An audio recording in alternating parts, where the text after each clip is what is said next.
Hello జహింద్. ఈరోజు మన birthday celebrations అనేవి మన ఫ్రెండ్స్ సహాయంతో ఒక అద్భుతమైనటువంటి వ్యక్తుల మధ్య జరుపుకోవడం అనేది కూడా చాలా ఆనందం. నా జీవితంలో ఇది ఎప్పటికీ మర్చిపోలేని రోజు.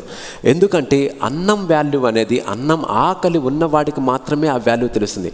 ఆకలి లేని వాడికి నువ్వు ఏం చేసినా కూడా అది ఎప్పటికీ వ్యర్థమే అవుతుంది.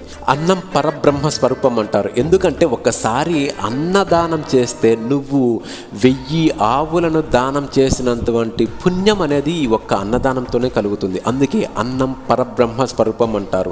అన్నదాన ప్రాముఖ్యత అనేది శివుడికి పార్వతికి మధ్య ఒక సంభాషణ జరుగుతుంది. కారణం ఏంటంటే గతంలో లీలావతి అనే ఒక బ్రాహ్మణ స్త్రీ ఉండేది. ఆమె ఎప్పుడు శివునికి పరమ భక్తురాలు. ఆ శివుణ్ణి ప్రార్థించడం వల్ల తనకు ప్రతిరోజు కూడా తినడానికి మాత్రం ఏ కొదవ లేదు. శివుణ్ణి మాత్రం ఎప్పుడు తనకు అష్టైశ్వర్యాలు కలిగించాలనే ఉద్దేశంతో కోరుకుంటే ఉండేది.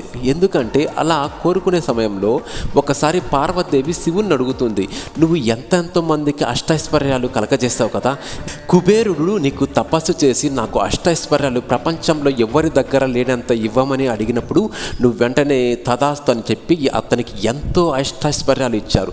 ఎంతలా అంటే సాక్షాత్తు శ్రీ మహావిష్ణువు రూపమైనటువంటి వెంకటేశ్వర స్వామిని, లక్ష్మీదేవిని పెళ్లి చేసుకోవడానికి కావాల్సినటువంటి డబ్బును ఒక కుబేరుడి దగ్గర అప్పు తెచ్చుకునేంత, అంటే ఎంత ఐశ్వర్యం ఇచ్చావో అట్లాంటిది ఈమెకు కొంచెం కూడా ఐశ్వర్యం ఇచ్చేది లేదని పార్వతీదేవి శివుణ్ణి అడుగుతుంది. అప్పుడు శివుడు ఏం చెప్తాడో తెలుసా, ఆమెకు ఒక అవకాశం ఇస్తున్నా ఆ అవకాశాన్ని ఆమె సద్వినియోగం చేసుకుంటే ఆమె జన్మకు సరిపడినటువంటి అష్టైశ్వర్యాలను ఆమె కలగచేస్తా అని చెప్తాడు. అప్పుడు సరే అని ఒప్పుకుంటుంది. ఆమె అన్నం తింటున్న సమయంలో ఒక ఆకలిగా ఉన్నటువంటి పంది ఆమె ఇంటి ముందు నిలబడుతుంది. ఆ లీలావతి ఆ పందిని చూసి కూడా తాను తిన్న తర్వాత మిగిలిపోయిన భాగాన్ని ఆ పందికి వేయకుండా విసిరివేస్తుంది. రెండో రోజు ఆవు రూపంలో శివుడు వెళ్తాడు, కానీ సేమ్ ఆమె తిన్న తర్వాత మిగిలిపోయిన భాగాన్ని విసిరేస్తుంది.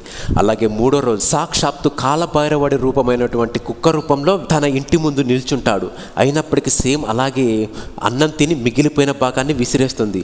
అప్పుడు పార్వతీదేవికి పూర్తిగా అర్థమైంది. అప్పుడు పార్వతీదేవిని శివుడు అడుగుతాడు, ఈమె సంపద పొందడానికి అర్హురాలేనా అని. అప్పుడు పార్వతీదేవి సిగ్గుతో తలదించుకుంటుంది. అంటే అర్థమేంటో తెలుసా, నీ దగ్గర మిగిలిపోయిన దాన్ని, నీకు ఎందుకు పనికిరాని దాన్ని దానం చేయకపోతే నువ్వు దేవుడి దగ్గర కూడా విశ్వాసాన్ని కోల్పోతావని. ఇది మ్యాటర్. జై హింద్.